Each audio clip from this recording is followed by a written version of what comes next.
probably noticed I don't feel about that war the way we were told we were supposed to feel about that war, the way we were ordered and instructed by the United States government to feel about that war.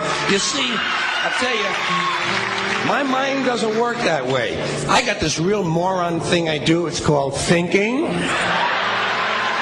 I'm not a very good American because I like to form my own opinions. I don't just roll over when I'm told to. Sad to say, most Americans just roll over on command. Not me. I have certain rules I live by. My first rule, I don't believe anything the government tells me. Nothing. Zero. Nope.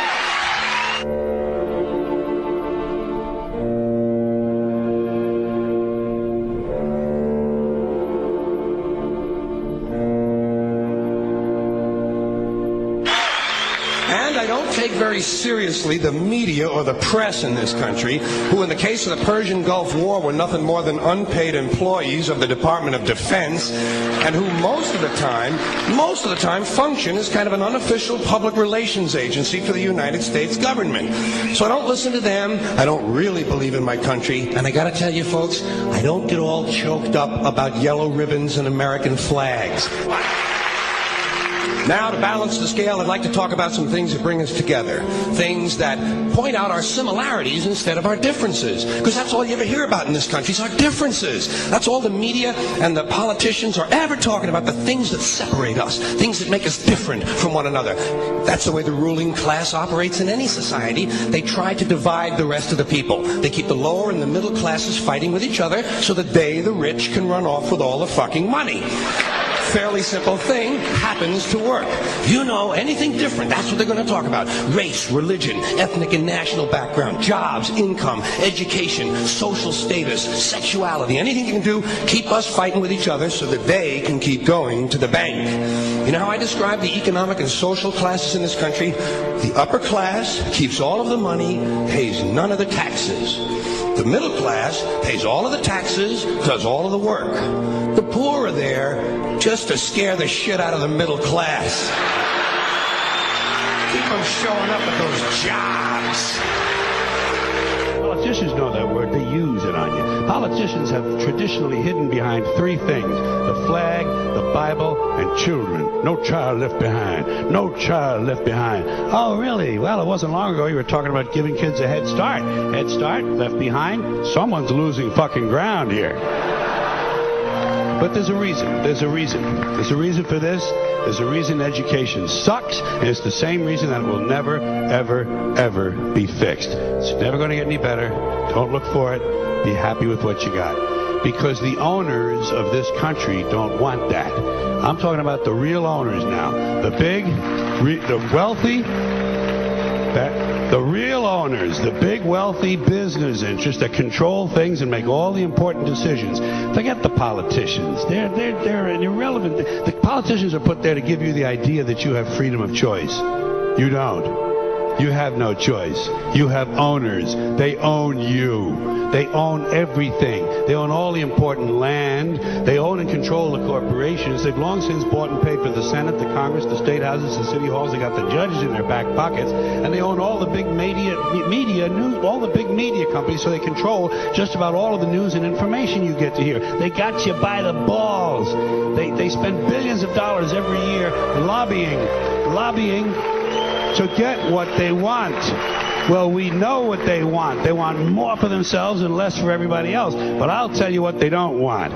They don't want a population of citizens capable of critical thinking. They don't want well-informed, well-educated people capable of critical thinking. They're not interested in that. That doesn't help them. That's against their interest. That's right. You know something?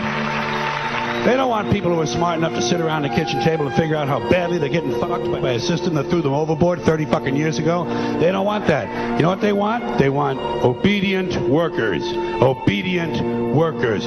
People who are just smart enough to run the machines and do the paperwork, and just dumb enough to passively accept all these increasingly shittier jobs with the lower pay, the longer hours, the reduced benefits, the end of overtime, and the vanishing pension that disappears the minute you go to collect it. And now they're coming for your Social Security money. They want your fucking retirement money. They want it back so they can give it to their criminal friends on Wall Street. And you know something? They'll get it. They'll get it all from you sooner or later because they own this fucking place. It's a big club, and you ain't in it.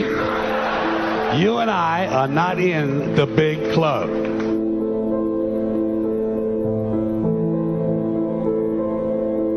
The greatest form of control is where you think you're free when you're being fundamentally manipulated and dictated to. One form of dictatorship is being in a prison cell and you can see the bars and touch it.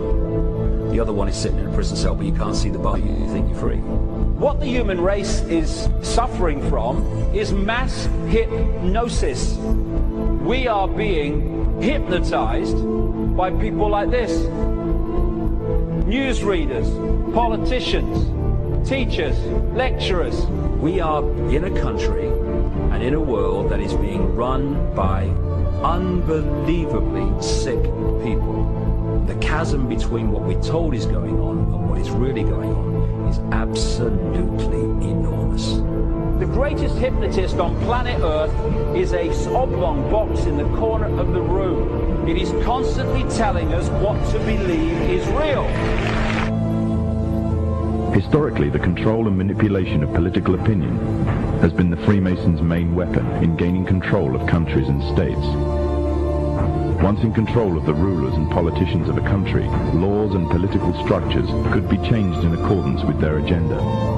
However, since restricting the body does not necessarily mean restricting the mind, the Freemason recognizes that their plan for a global government hinges completely on subduing the masses to their agenda, and thus eliminating opposition to their cause. And the greatest threat to their plan, posing more danger than any army or law, is the threat of a free-thinking mind. In order to eliminate this threat and to achieve their objective, the Masons have set about the boldest plan ever devised: the complete control of every aspect of human life, your life. And the weapons they are using against you are in your very homes, entertaining you and your children, and gradually indoctrinating you without you even realizing.